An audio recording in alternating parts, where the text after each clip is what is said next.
Hey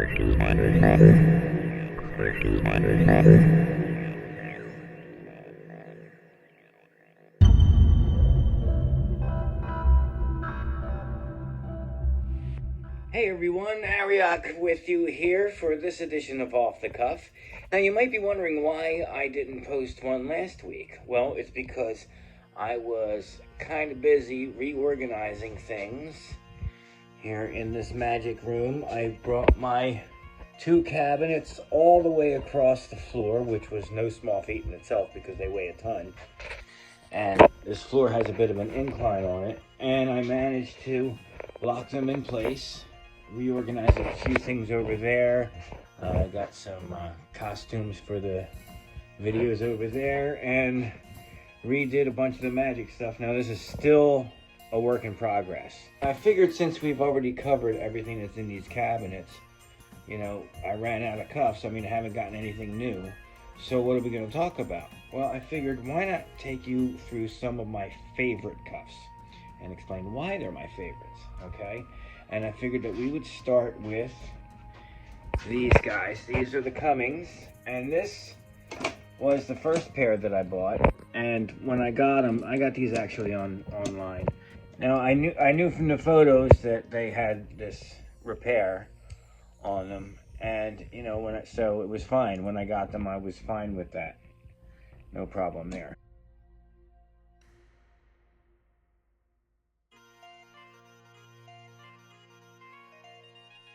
I wanted Cummings for a long time, and the reason why is because they were featured in the Houdini movie with Paul Michael Glaser. When he's locked in the jail cell, he gets out a pair of Cummings cuffs. And when I was a kid, I saw these kind of like horns almost, that and when I saw them in that movie, I was like, oh man, that is so cool. So I was like that. I really want to get a pair of Cummings because they were featured in that film. And since then, what I've tried to do is, the cuffs that Tony Curtis used in the Houdini movie were Hamburg Gates. That's what he got out of when he told, he basically blew his paycheck on a pair of Hamburg Gates, and Bess was kind of upset.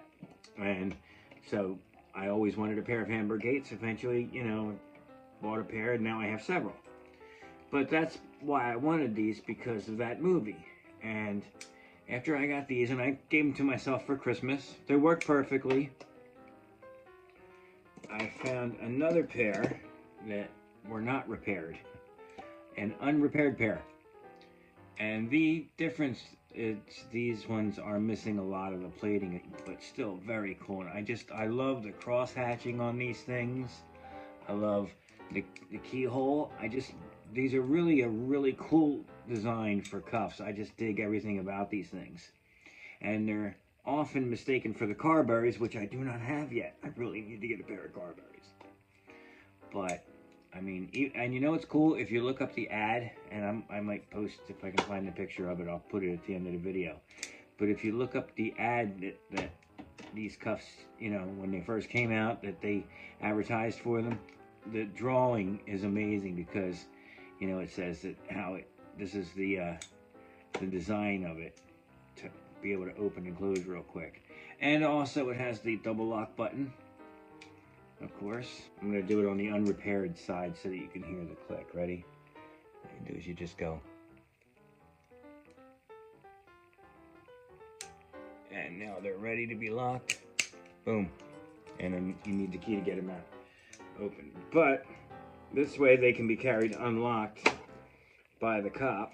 Alright, well that about does it for this week's Off the Cuff. I'm just going through some of my favorites here. This week happened to be the Cummings. Next week we'll look at another one of my favorites, and these are in no particular order. Whenever I talk about my favorite cuffs, it's not necessarily the most expensive or the most valuable ones as far as cold hard cash goes. Some of them just hold a special place in my heart because of how I got them, or, the reason why I hunted them down, or how long the actual hunt for these things took. Each one has a story, and that's the cool thing about collecting.